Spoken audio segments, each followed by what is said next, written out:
Hello traders, welcome to దాన్ తెలుగు. నేను మీ శశికుమార్. మనం ఇప్పటిదాకా స్ట్రాటజీ సిరీస్లో సెన్సెక్స్, నిఫ్టీ, బ్యాంక్ నిఫ్టీకి సంబంధించి డిఫరెంట్ స్ట్రాటజీస్ చూస్తూ వస్తున్నాం. అండ్ వీటిల్లో మనం ఈఎంఏ అండ్ ఎస్ఎంఏకి సంబంధించిన స్ట్రాటజీస్ కూడా కొన్ని చూసాం. అండ్ వాటిని డిఫరెంట్ ఫిల్టర్స్తో మాత్రమే మనం యూజ్ చేసాం.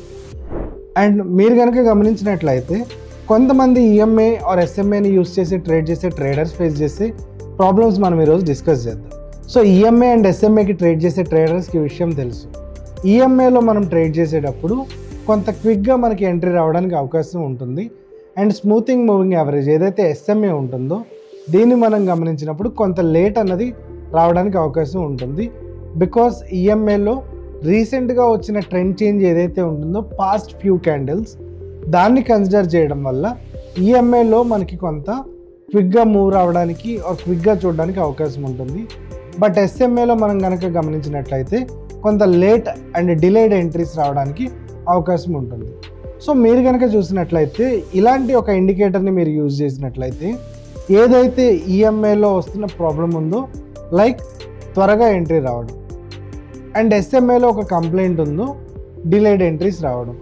సో ఇలాంటి రెండు ఎంట్రీస్ మధ్యలో ఒక ఆప్టిమల్గా ఒక predictive and price sensitive indicator ఉంది మనకి దాన్ని ప్రొవైడ్ చేస్తున్న ఇండికేటర్స్. సో ఈరోజు ఈ వీడియోలో మనం అలాంటి ఇండికేటర్ని యూజ్ చేసి స్కాల్పింగ్ ఎలా చేయాలో చూద్దాం. సో ఈ స్ట్రాటజీని అబ్జర్వ్ చేయడానికి మనం ధన్ వెబ్లోకి లాగిన్ అవ్వాల్సి ఉంటుంది. ధన్ వెబ్లోకి లాగిన్ అయిన తర్వాత ఏదైతే వోలటైల్ ఇన్స్ట్రుమెంట్ అయిన సెన్సెక్స్ ఉందో ఆ సెన్సెక్స్ని మనం ఈ స్ట్రాటజీ ప్రకారం ట్రేడింగ్ కోసం చూస్ చేసుకుంటున్నాము. అండ్ దీన్ని మనం ట్రేడింగ్ చార్ట్స్లో ఓపెన్ చేస్తున్నాము. అండ్ ఈ స్ట్రాటజీని మనం సెన్సెక్స్ లాంటి వోలటైల్ ఎసెట్లో ఎలా బిహేవ్ చేసిందో చూద్దాం. సో వోలటైల్ ఎసెట్లో కనుక అది వర్కౌట్ అయినప్పుడు మనకి ఆబ్వియస్గా రెగ్యులర్ ఏవైతే ఇన్స్ట్రుమెంట్స్ ఉంటాయో లో వోలటైలిటీ ఉన్న ఇన్స్ట్రుమెంట్స్ అలాంటి ఇన్స్ట్రుమెంట్స్లో కూడా మనకి అది వర్కౌట్ అనడానికి ఛాన్స్ ఉంటుంది. సో ఇక్కడ మనం ట్రేడింగ్ చార్ట్స్లో దాన్ని ఓపెన్ చేస్తున్నాము. అండ్ దీనికోసం ఏదైతే 1 minute డిఫాల్ట్ ఇంటర్వెల్ ఉంటుందో దాన్ని మనం చూస్ చేస్తున్నాము ఫర్ స్కాల్పింగ్. సో ఈ స్ట్రాటజీని మనం 2 minutes టైం ఫ్రేమ్లో అబ్జర్వ్ చేస్తున్నాము. సో ఇక్కడ నేను 2 minutesని డిఫాల్ట్గా సెట్ చేస్తున్నాను. అండ్ ఇండికేటర్స్లో మనం చూసినప్పుడు జ్యూరిక్ మూవింగ్ యావరేజ్ అని టైప్ చేస్తే జేఎంఏ ఏదైతే జ్యూరిక్ మూవింగ్ యావరేజ్ ఉంటుందో అది మనకి ఇక్కడ ఆన్ స్క్రీన్ కనిపిస్తుంది. దాన్ని మనం యాడ్ చేసుకున్నాము with the length of 21 minutes. ఇక్కడ మనకి లెంత్, ఫేజ్, పవర్ అని 3 different ఇన్పుట్స్ ఉన్నాయి. దీంట్లో మనం లెంత్ని 21గా సెట్ చేసుకుని ఉన్నాం. అండ్ మీరు ఇక్కడ చూసినట్లయితే మనకి ఇవాళ మార్కెట్ ఓపెన్ అయిన తర్వాత నుంచి ఇది ఎలా బిహేవ్ చేసిందో చూద్దాం. అండ్ ఇక్కడ మనకి మార్కెట్ ఇవాళ ఓపెన్ అయిన తర్వాత ఒక గ్యాప్ అప్తో ఓపెన్ అవ్వడం జరిగింది. అండ్ ఇక్కడ మీరు చూసినట్లయితే ఓపెన్ అయిన తర్వాత అదే కంటిన్యూస్ మొమెంటంతో మూవ్ అయింది. సో ఇక్కడ మనం చూసినప్పుడు ఏదైతే సిగ్నల్ ఉందో అది మనకి ఇక్కడ రెడ్గా చేంజ్ అవ్వడం జరిగింది. అండ్ వన్స్ రెడ్గా చేంజ్ అయిన తర్వాత మనం ఆ క్యాండిల్ హైలోని మార్క్ చేసుకుంటాము. అండ్ ఇమీడియట్గా మనం ఇక్కడ ఒక స్కాల్ప్ అన్నది చేయడానికి ఆపర్చునిటీ వచ్చింది. సో మనకి ఏదైతే సిగ్నల్ చేంజ్ అయిందో మనం ఇక్కడ ప్రైస్ రేంజ్ని క్యాలిక్యులేట్ చేసినప్పుడు ఇక్కడ నుంచి మనకు అప్రాక్సిమేట్గా ఒక 100 points మూవ్ అన్నది మనకి ఇమీడియట్గా ఏదైతే సెన్సెక్స్ ఎసెట్ ఉందో దాంట్లో మనకి ఒక ఎంట్రీ అన్నది రావడం జరిగింది. అండ్ ఈ ప్రైస్ రేంజ్ని నేను డిలీట్ చేస్తున్నాను. అండ్ ఇమీడియట్గా ఇక్కడ మనం చూసుకున్నప్పుడు ఇమీడియట్గా ఒక సిగ్నల్ చేంజ్ అనేది రావడం జరిగింది. సో సిగ్నల్ చేంజ్ వచ్చిన క్యాండిల్కి నెక్స్ట్ క్యాండిల్లో మనం ఎంట్రీ అన్నది ప్లాన్ చేస్తున్నాము. అండ్ ఇక్కడ మీరు చూసినట్టయితే ప్రైస్ రేంజ్ ఇక్కడ నుంచి మనకి అప్రాక్సిమేట్గా ఒక 90 points మూవ్ అనేది రావడం జరిగింది. అండ్ అగైన్ మీరు ఇక్కడ చూసినప్పుడు అగైన్ సిగ్నల్ అన్నది ఇక్కడ రెడ్గా చేంజ్ అవ్వడం జరిగింది. సో ఈ క్యాండిల్ యొక్క హై ఎండ్లోని మనం మార్క్ చేసుకుంటున్నాము. అండ్ ఇది మార్క్ చేసుకున్న తర్వాత మనకి ఏదైతే ఈవెన్ దో ఆ జ్యూరిక్ మూవింగ్ యావరేజ్ని అది క్రాస్ చేయడం జరిగినా మనకి ఇక్కడ ఒక కంటిన్యూస్ డౌన్ఫాల్ అన్నది మనకి ఇక్కడ చూసే అవకాశం ఉంది. అండ్ ఇక్కడ మీరు చూసినట్లయితే ఈ పర్టికులర్ క్యాండిల్ ఏదైతే లో బ్రేక్ అయిందో ఇక్కడ మనం ఎంట్రీ తీసుకున్నా మనకి అప్రాక్సిమేట్గా మళ్ళీ సిగ్నల్ చేంజ్ వచ్చేటప్పుడు ఒక 100 points మూవ్ వచ్చే ఛాన్స్ ఇక్కడ ఉంది. అండ్ ఇలా మల్టిపుల్ ఎంట్రీస్ వచ్చినా సరే దాంట్లో మనం నెంబర్ ఆఫ్ టైమ్స్ ఎంట్రీ తీసుకున్నా సరే ఒక మంచి రిస్క్ రివార్డ్ అనేది ఇక్కడ చూడడానికి అవకాశం ఉంది when you are doing a scalping thing.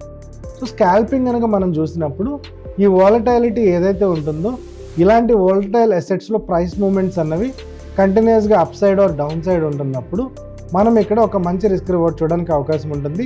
Because ఈ జ్యూరిక్ మూవింగ్ యావరేజ్ ఏదైతే ఉందో దాంట్లో మనకి ఈఎంఐలో వస్తున్న అండ్ ఎస్ఎంఐలో వస్తున్న డిసడ్వాంటేజెస్ అన్నీ కరెక్ట్ అయ్యి ఒక predictive and price reactive algorithm అన్నది ఈ పర్టిక్యులర్ క్యాలిక్యులేషన్లో ఉండడం వల్ల మనకి ఇక్కడ ప్రైసింగ్ అడ్వాంటేజ్ అనేది వస్తుంది. So when you're doing it as a scalper, మీరు ఏవైతే ఇక్కడ ఎంట్రీస్ వస్తున్నాయో, సో మనకి ఎప్పుడైతే గ్రీన్లో కన్వర్ట్ అవుతుందో అప్పుడు కాల్లో ఎంట్రీ, ఎప్పుడైతే అది గ్రీన్లో కన్వర్ట్ అవుతుందో అప్పుడు ఫ్యూచర్లో అయితే లాంగ్ ఎంట్రీ, ఇలా ప్లాన్ చేసుకునే అవకాశం కూడా మనకి ఇక్కడ స్ట్రాటజీలో ఉంటుంది. సో మీరు కనుక ఒక స్కాల్పర్ అయి ఉండి అండ్ ఇంట్రాడే మొత్తం మీరు ఆన్ స్క్రీన్ ఏదైతే డెడికేట్ చేయగలుగుతున్నారో, అలాంటప్పుడు మీకు ఈ జూరిక్ మూవింగ్ యావరేజ్తో 21లో స్కాల్పింగ్ చేసుకోవడం అన్నది చాలా యూస్ఫుల్గా ఉంటుంది.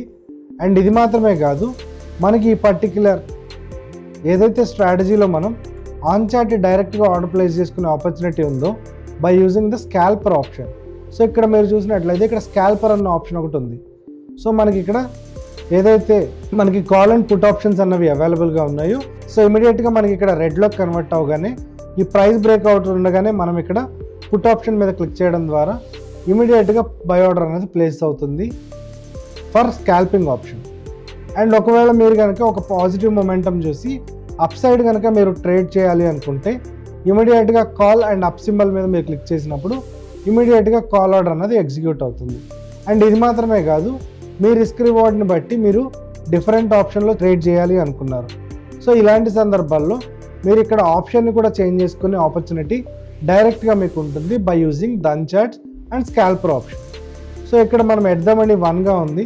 సో దీన్ని at the money 2, 3, 4 or out of the money కనుక మనం ట్రేడ్ చేయాలి అనుకుంటే ఎట్ ద మనీ నుంచి ఎన్ని నెంబర్ ఆఫ్ పాయింట్స్ అవతల ఉండాలో దాన్ని కూడా మనం ఇక్కడ డైరెక్ట్గా సెలెక్ట్ చేసుకోవచ్చు. And call and put options డైరెక్ట్గా మనం ఇక్కడ నుంచి సెలెక్ట్ చేసుకోవచ్చు along with expiries in done charts. So మనం ఇలాంటి స్కాల్పర్ టూల్స్ని యూజ్ చేస్తున్నప్పుడు దాన్ని ప్రొవైడ్ చేస్తున్న ఈ స్కాల్పర్ టూల్ అనేది మనకి ఒక ఎడ్జ్ని అయితే డెఫినెట్గా మార్కెట్లో తీసుకొచ్చే ఆపర్చునిటీ ఉంటుంది. సో ఒకసారి మనం స్ట్రాటజీని కనుక సమరైజ్ చేసుకున్నట్టయితే ఈఎంఏ అండ్ ఎస్ఎంఎస్లో మనకి డైరెక్ట్గా ఎటువంటి ఫిల్టర్స్ యూజ్ చేయనప్పుడు సో కొంత ప్రైస్కి సంబంధించి రిస్క్ అన్నది ఫేస్ చేయవలసి ఉంటుంది. బికాస్ మనకి ఈఎంఏ ఏదైతే ఉందో దాంట్లో ఫాస్టర్ ఎంట్రీస్ వస్తాయి, ఎస్ఎంఏలో డిలేడ్ ఎంట్రీస్ వస్తాయి. సో ఈ రెండింటిని బ్యాలెన్స్ చేస్తూ మన ముందుకు వచ్చిన ఒక జూరిక్ మూవింగ్ యావరేజ్ అన్న ఇండికేటర్ని యూజ్ చేయడం ద్వారా ఏదైతే మనకి ఈ రెండింటిలో ఫేస్ చేస్తున్న ప్రాబ్లం ఉందో దాన్ని డైరెక్ట్గా సాల్వ్ చేసుకునే ఆపర్చునిటీ ఉంది. అండ్ ఏదైతే మనం ఇక్కడ జూరిక్ మూవింగ్ యావరేజ్ అనుకుంటున్నామో దాంట్లో 3 ఇన్పుట్స్ ఉన్నాయి. అండ్ ఈ 3 ఇన్పుట్స్లో ఏదైతే మనకి మూవింగ్ యావరేజ్ ఏదైతే ఉందో దాన్ని మనం 21గా సెట్ చేసుకొని ఉన్నాము. And remaining power and factors ఏవైతే ఉన్నాయో వాటిని మనం అన్చేంజ్డ్గా ఉంచేస్తున్నాము. సో ఎప్పుడైతే మనకి ఈ జూరిక్ మూవింగ్ యావరేజ్ అన్నది గ్రీన్ నుంచి రెడ్ ఆర్ రెడ్ నుంచి గ్రీన్ అవుతుందో అప్పుడు మాత్రమే మనం స్కాల్పర్ ఎంట్రీస్ అనేవి ప్లాన్ చేస్తాము. అండ్ ఈ జూరిక్ మూవింగ్ యావరేజ్లో ఏ క్యాండిల్లో అయితే మనకి సిగ్నల్ అనేది చేంజ్ అవుతుందో దాని ఇమీడియట్ నెక్స్ట్ క్యాండిల్లో మనం ఎంట్రీ అనేది ప్లాన్ చేస్తాము బై యూజింగ్ స్కాల్పర్ టూల్. సో ఈ స్కాల్పర్ టూల్ని మనం యూజ్ చేయడం ద్వారా ఏదైతే చార్ట్ ఓపెన్ చేసి లిమిట్ ఆర్డర్ ప్లేస్ చేసి స్టాప్ లాస్ టార్గెట్స్ ప్లేస్ చేసే డిలేడ్ ఇదైతే ఉంటుందో ఈ ఎంటైర్ సినారియోని కట్ చేసే ఆప్షన్ మనకి ఇక్కడ స్కాల్పర్ టూల్తో ఉంటుంది. సో చూసారు కదా ఫ్రెండ్స్, ఈఎంఐ అండ్ ఎస్ఎంఎస్లో ఉన్న కొన్ని డిసడ్వాంటేజెస్ నుంచి ఇక్కడ మనకి దానిలో అవైలబుల్ ఉన్న ఒక ఇండికేటర్ని యూజ్ చేసి మనం స్కాల్పర్ ఎంట్రీస్ అన్నవి ప్లాన్ చేసుకోవచ్చు. అండ్ ఇది మాత్రమే కాదు, మన ఎంట్రీస్ అన్నవి within fraction of seconds directly on చార్టే ప్లేస్ చేసే ఆపర్చునిటీ మనకి దాన్ని ప్రొవైడ్ చేస్తుంది. సో మీరు కనుక స్కాల్పర్గా అయి ఉండి జూరిక్ మూవింగ్ యావరేజ్ మీకు ఎలా అనిపించిందో కమెంట్ సెక్షన్లో తెలియజేయడం మర్చిపోకండి. అండ్ స్కాల్పింగ్కి సంబంధించి మీరు ఎటువంటి ఇండికేటర్స్ యూజ్ చేస్తారో కమెంట్ సెక్షన్లో తెలియజేయడం మాత్రం మర్చిపోకండి. నేను మీ Shashikumar and happy trading from Dhan. Investments in the securities market are subject to market risk. Read all the related documents carefully before investing.